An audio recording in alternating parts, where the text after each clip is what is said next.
jump into our next session, which is a topic that I think a lot of people are probably thinking about, maybe feeling, maybe not talking about as much as we should, and that is burnout. And we'll be talking about both how do we identify burnout and some tips to mitigate and think about burnout.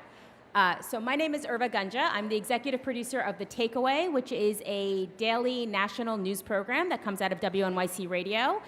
And my name is Abdurrahman. I'm the senior producer of The Nod, which is a weekly Black culture podcast from Gimlet Media. Yeah. And, you know, I've been in daily news for about 12 years, I think, cumulatively. And so I think throughout that more than a decade, I've really experienced different waves of what it means to burn out, to feel like the daily grind is really very stressful and a lot to handle. And I think it's gotten only more intensified in the last couple of years because of the news cycle and just kind of how intense the news has become. And so I've been thinking about this a lot personally. I don't think Sarah and I would say that either of us are real experts on this. We're just two people who have experienced it, who are thinking a lot about it and have really thought about it both as employees and then also as people who run teams and are trying to look for signs of this among our colleagues and our staffs and just really thinking about how do we keep everyone sane and operational and make this job feel more sustainable. So, right. Sarah, why don't you start first. Tell us a little bit about when you first recognized that you were experiencing burnout, what those signs look like, and then what you did to mitigate it. Sure. So I think probably recognized it too late. That's probably the case for a lot of people. I imagine if you're at a conference like this, you're probably the type of people who are always prioritizing the work that you do and not necessarily yourselves. So I would say in my case, I didn't realize that it was important to also prioritize myself until I felt like my life was literally falling apart. So like personally, in the last couple of years, in my personal life, I've gone through a lot of changes. I had my second child, my marriage ended, we launched a new show, dealt with my health issues, my children's health issues, just a lot of things going on. And if you are just completely tapped out and unable to even like handle your day-to-day responsibilities at work, you're definitely not well equipped to be able to handle all of the things that you need to do outside of work as well. In fact, when I got asked to do this panel, I was in the middle of dealing with like a horrifying health crisis with my youngest who had a seizure at school, and it was very terrifying. And I was in this mode of like trying to figure out like how can I, research specialists for her, not knowing what's going on, and like also I need to get this promo to somebody, and also I need to like, work on this next assembly of the episode. And I literally, shout out to Kimmy Regler, who's somewhere in the audience, I literally had to have colleagues tell me like, are you crazy? You cannot go to work right now. You have to prioritize the things that are important. Nobody is so important that everything is gonna fall apart if you miss a few days. And I was able to take the time to like, research the doctors, make the appointments, cry in bed because I thought my daughter had, a brain tumor or something. And like, sometimes you just even need the space to do that so that you can sort of like recharge and feel centered and be able to handle all of the things that life throws at you. Now, this is a very extreme example. I don't think anybody should wait until their life is falling apart to start prioritizing themselves or making time for the things that you have to do. But I would just say like, it's important to start doing that stuff early, build in those habits early so that you're not getting to the point of just not being able to handle things. Somebody once told me everything that you do for yourself, this is to address mom guilt, you're doing for your kids. I would argue everything you do for yourself, you're also doing for your show team. So if you're burnt out, you're not that much use for them either. If I had gone into work that day, I would have been distracted, I would have been unable to handle my responsibilities, I wouldn't have done what I needed to in my personal life either. And like in the end, it would have been like net zero, right? It's important to just prioritize yourself and like not get to the point that like you're maxed out.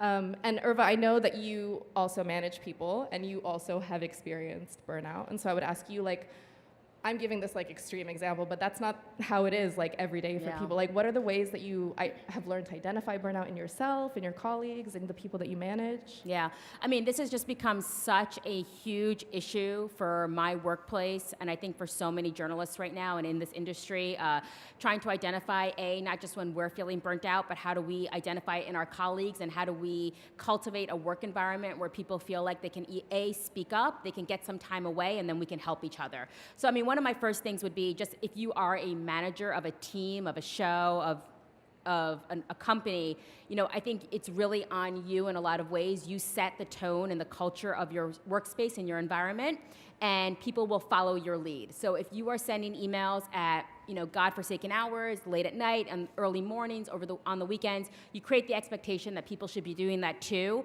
And so you really want to set the tone that you want your team to follow.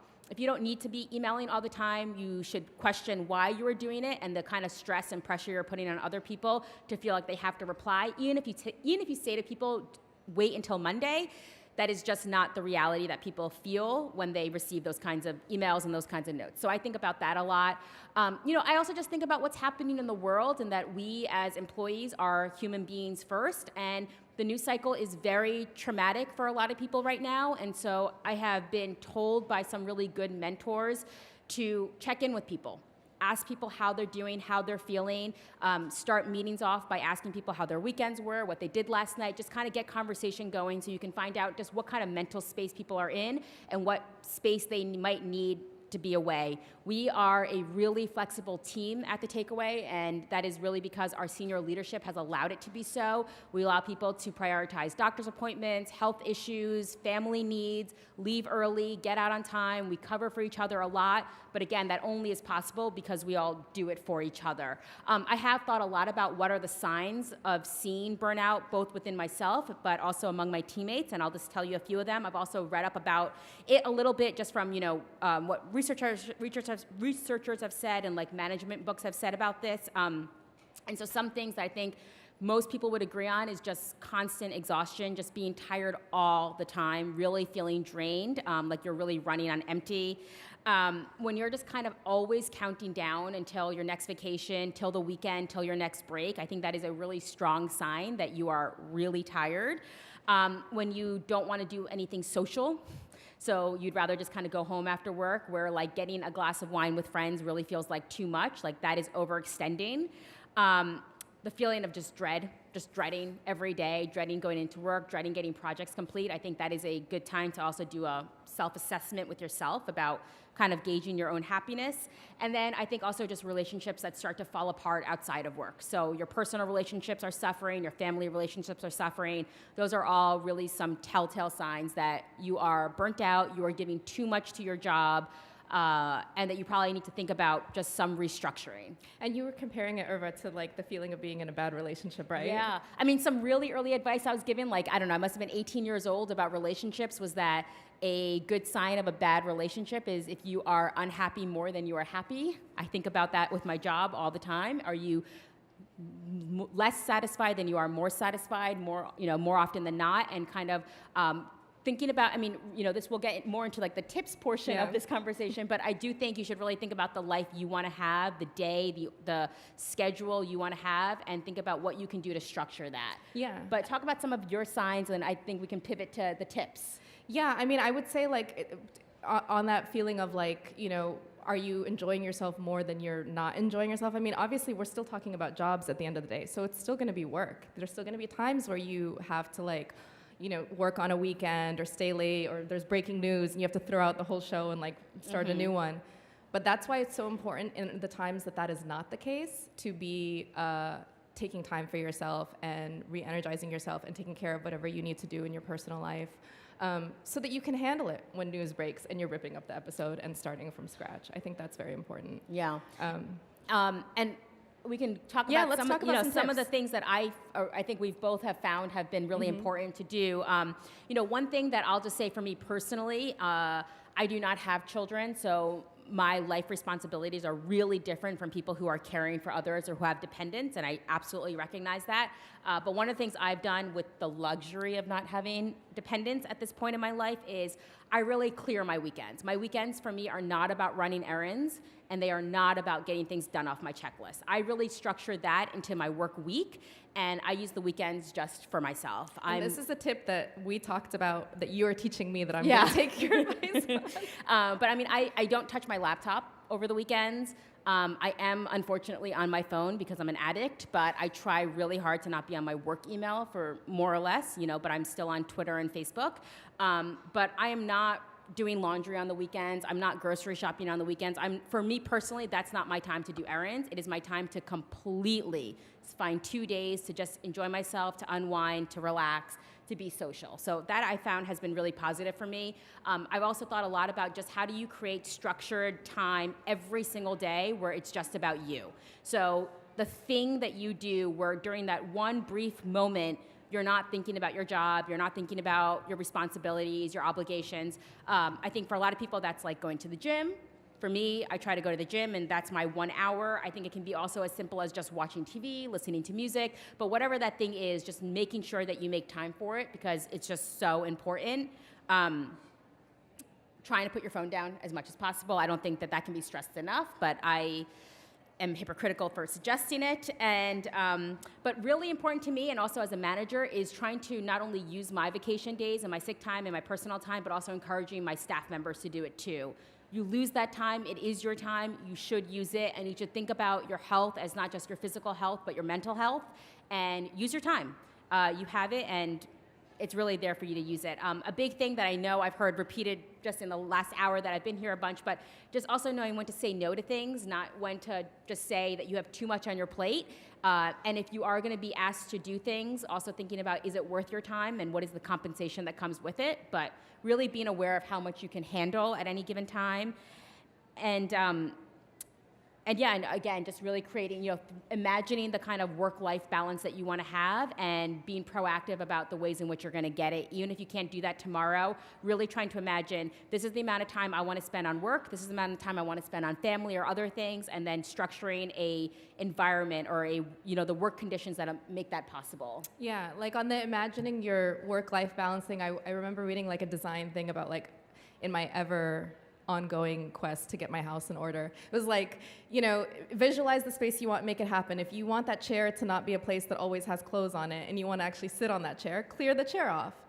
Do that with your work schedule. Visualize the work-life balance you want and actually make it happen. Do you want to come in late Tuesdays and Thursdays because you'd like to go to a yoga class and you know that Wednesdays and Thursdays you tend to work late?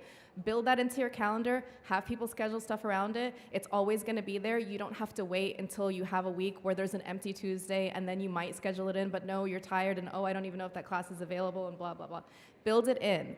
I don't know, I find myself sometimes still thinking that I'm a college student, even though it was many, many, many years ago that I was in college, where you sort of like always want to have that flexibility and you never want to make plans because you never know what's going to happen. And so I would like never schedule like exercise classes or socializing or things like that with this idea that I wanted like my schedule to be flexible. Well, it's easy enough to cancel something, but if you don't plan that stuff in advance, it's not gonna just fall into place. You have to build it in. I cannot stress that enough. I know I have people on my team and I try to tell them all the time, like find places in the calendar where we have lulls and take that time. As long as you're available to your team most of the working hours of the week, and a lot of us work weekends and nights and do other things, make up that time somewhere else. Don't work all through the weekend and then show up Monday morning as though you did it. If you can come in late, do it. If you could take that day off, do it. Give yourself the chance to recuperate. It might feel like it's nothing time, but as Arwa said, even just sitting and listening to music, it's so important. Well, we're running towards the last couple of minutes. Yeah. So do you have concluding thoughts or final thoughts? Yeah, I think the main tip, and all of these tips can kind of fall under that, is like have the same sort of compassion and understanding for yourself as you would have for any of your colleagues. I think especially as women, we're taught to sort of like push our comfort to the side, and even maybe that it's a little bit of a value to push your comfort to the side. But if you would be understanding to any of your colleagues who needed to take time for themselves or who needed to prioritize themselves, do the same thing for you. Yeah, and my big tip is to just do check-ins with yourself really often, to be really honest about how you're doing, how you're feeling, to recognize the signs of when you are really just running on empty and you're gonna just kind of crash and burn, to know that early and to be able to recognize that early. I also think, and I'm having this conversation with people more and more, specifically in journalism and daily news journalism, I'd say. I'm having the conversation so often with people about whether or not they really want to be in this anymore, and I think that is a really good and important kind of assessment to make. And there's nothing wrong, in my opinion, of deciding that something is not right for you, or that this moment in time is not the right time for you to want to be a part of something. And so I think there's a lot of soul searching that is happening among people who are really just feeling incredibly drained, incredibly burnt out, really demoralized by the work that they're doing, and are finding very little joy and satisfaction in it. And I think both, it's like, how much can you push through before you really break yourself and before you sacrifice yourself in the process. And I think just being very open and honest about that, thinking about not just the ways to mitigate it, but if you just need a break, you need like a true, not just a vacation, but a true break, or just a career change straight up. So I think that's a conversation a lot of us are having more and more. I think we're out of time. Yep. Thank you, guys. Thank you, everyone.